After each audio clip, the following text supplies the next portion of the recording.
Good afternoon, peeps. I am just hopping on here really quick. I wanted to talk about discernment today. Now, initially, when I created my YouTube page, it was only for me to upload my authentic poetry. However, some of you may or may not know, but as of February of 2020, I became a professional life coach. So moving forward, I am not only going to use this YouTube platform to upload poetry, but I'm also going to use it to utilize my professional life coaching skills and it just be a light. So I'm going to get started today on the subject of discernment. Now, a lot of us claim to have that spiritual gift, and it's all good. It is a great gift to have.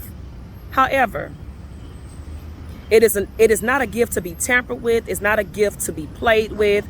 It is not a gift to be abused. And what I mean by that is you don't get to pick and choose when and when not to be discerning, especially in matters of evil. So if there is evil going on around you, you don't get to turn a deaf ear and a blind eye to it. Number one, if you do that, that's not pleasing to God. And number two, you know deep down inside, if in fact you do have that spiritual gift, you're not at peace. So let me just be quite frank with you all. So let's say if me and my friend go to a store and my friend decides to steal something, and I don't say nothing to that friend, I don't try to stop that friend, I don't report that friend, that makes me just as guilty as that friend. And if it comes down to a matter of going to jail and being locked up, I'm probably going down with that friend, because although I didn't steal, I'm just as liable because I'm guilty by association and I didn't say nothing. And I sat up there and turned a deaf ear and a blind eye to evil right in my face that I knew what was going on. And I just chose to just not say nothing because that's my friend. Guess what? If you got the spiritual gift for discernment and God resonates within you and you have a solid relationship with God, you don't get to just condone evil like that. You don't get to do that. Now, let me flip the script again. So let's say if you hang around some folks and you know that they are tampering along with some type of evil, whether they being malicious below the surface, whether they being conniving, whether they just being just flat out evil. They may not be doing it to you, but they may be doing it to other people. And you condoning it by not saying nothing or by continuing to kick it with these people like you don't know. If in fact you have spiritual discernment, you know. And so if you got spiritual discernment, you know, and you are condoning that type of behavior like it's cool, you're just as liable as them. You're just as guilty as they are. And you, my friend, are wrong for that. You're flat out wrong. Now, there's order to some things. God is a God of order. So therefore, sometimes God will order us to close our mouths. Sometimes he'll say, you know what, that's not for you to say nothing. It's for you to just let me handle that situation, because that really don't have nothing to do with you. But not in matters of evil. Now, it's not for you to just, if it doesn't have anything directly to do with you, it's not for you to go and confront the person. But at the same time, you don't have to confront the person, but you don't necessarily have to condone it either. Let me give another example. If I know, somebody I'm hanging around, they might not necessarily be doing evil towards me, but I see what they're doing towards my sister or towards my brother. It may not be my place to go and say nothing to that person because they're not doing it to me, but I'm not finna be chummy with that person either. And I'm gonna try to, encourage my friends to keep their eyes open, and I'm gonna pray for my friends. But I'm not going to sit up here and condone it by being chummy with the person when I can clearly see what's going on. The people, my friends, may not clearly be able to see what's going on, but I can. And until God orders me to say something, now if God tells me to say, hey, friend, you need to stop hanging around that person, then I'm going to say it. But if God don't tell me to say that, my job is to pray for my friends. But at the same time, I'm not going to be chummy with the person that I know is being malicious to my friends. I'm not going to just be cool with them like that, because I can clearly see what's going on.